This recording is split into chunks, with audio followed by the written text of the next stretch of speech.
আজকেও হাজির হয়ে গেলাম ভীষণ মজার এবং খুবই ইজি একটা রেসিপি নিয়ে। আর সেটি হলো চিকেনের একটা রেসিপি যার নাম চিকেন স্ট্রিপস। বাইরে কিন্তু আমরা অনেক দাম দিয়ে এই মজাদার খাবারটি খেয়ে থাকি, কিন্তু এখন থেকে আর বাইরে থেকে কিনে খেতে হবে না, বাড়িতেই তৈরি করে ফেলতে পারবেন। চলুন তবে শুরু করা যাক। তার জন্য প্রথমে আমি একটি বাটিতে কিছু ব্রেড ক্রাম্বস নিয়ে নিলাম এবং এর পাশাপাশি আমি নিয়ে নিব একটি ডিমটাকে আমি একটুখানি ফেটিয়ে রেখে দিব। আর এর মধ্যেই আমি চিকেন স্ট্রিপের জন্য চিকেনগুলোকে এভাবে কেটে নিয়েছিলাম এবং খুব ভালোভাবে ধুয়ে কিন্তু পানি ঝরিয়ে নিতে হবে।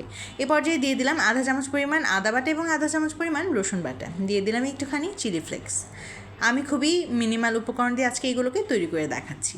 দিয়ে দিলাম কালো গোলমরিচের গুঁড়া হাফ চা চামচ, দিয়ে দিলাম লবণ হাফ চা চামচ, দিয়ে দিলাম পাপরিকা পাউডার 1 চা চামচের মতন এবং সয়া সস 1 চা চামচ।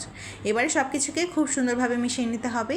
লবণটা আমি একটুখানি কম রেখেছি যেহেতু আমি সয়া সস ইউজ করছি।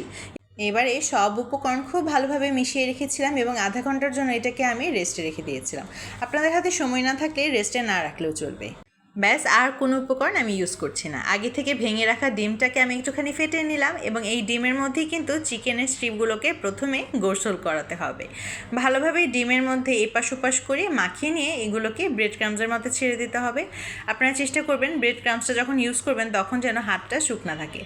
এই ক্ষেত্রে চামচ ইউজ করাই আমার কাছে মনে হয় বেস্ট, কারণ এতে করে দেখা যায় হাতের যে ডিমটা থাকে সেটা লাগবে না আর একদম পারফেক্ট হবে। একটুখানি সময় নিয়ে কিন্তু ব্রেড ক্রাম্বসটাকে গড়িয়ে দিতে হবে যেন খুব সুন্দরভাবে চারপাশটা ভালোভাবে ফোল্ড হয়ে যায়। এবারে আবার আরেকটি স্ট্রিপের জন্য আমি ওটাকে ডিমের মধ্যে গড়িয়ে নিলাম এবং সেম প্রসেসেই ব্রেড ক্রাম্বের মধ্যেও একটুখানি গোসল করে নিচ্ছি। এই মজাদার খাবারটি কিন্তু খেতে ভীষণই মজা। দেখতেই পারলেন সামান্য কয়েকটা ঘরে থাকা উপকরণই তৈরি হয়ে যাচ্ছে ভীষণ মজাদার এই জিনিস। আজকে এই মজাদার রেসিপিটি বানানোর জন্য আমি এখানে কিছুটা সয়াবিন তেল ইউজ করছি, আর সয়াবিন তেলটাকে মোটামুটি গরম হয়ে আসলে আমি চিকেন স্ট্রিপগুলোকে দিয়ে দিব। আপনারা চাইলে এভাবে চিকেন স্ট্রিপগুলোকে বানিয়ে সংরক্ষণ করতে পারেন 1 মাসেরও বেশি।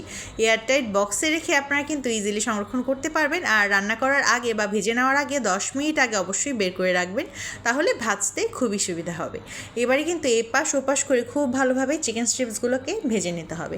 একটুখানি সময় দিয়ে ভাজবেন আর চেষ্টা করবেন এক পাশ হয়ে যাওয়ার পর যেন অপর পাশটা উল্টিয়ে দেন, তাহলে দেখা যাবে খুব ভালোভাবে কিন্তু ব্রেড ক্রাম্বগুলো এদের গায়ে লেগে থাকবে এবং ছুটে যাবে না।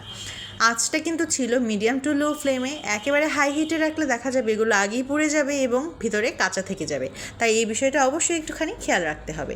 এবারে আমি এক পাশটা হয়ে গেলে অন্য পাশটা উল্টে দিলাম, আবার কিছুক্ষণ সময় ধরে অপেক্ষা করতে হবে এই পাশটাও হয়ে যাওয়ার জন্য। কে কোন জায়গা থেকে আমার রেসিপিগুলো দেখছেন দ্রুত কমেন্ট করে জানিয়ে যেতে পারেন। এইভাবে যখন দেখবেন গোল্ডেন ব্রাউন কালার হয়ে এসেছে বুঝতে হবে আপনার রেসিপি একদম রেডি। তাও আমি একটুখানি নেড়ে চেড়ে দিচ্ছি আর একটুখানি উল্টে দিয়ে আরও 2 মিনিটের মতো এগুলোকে ভেজে নিব।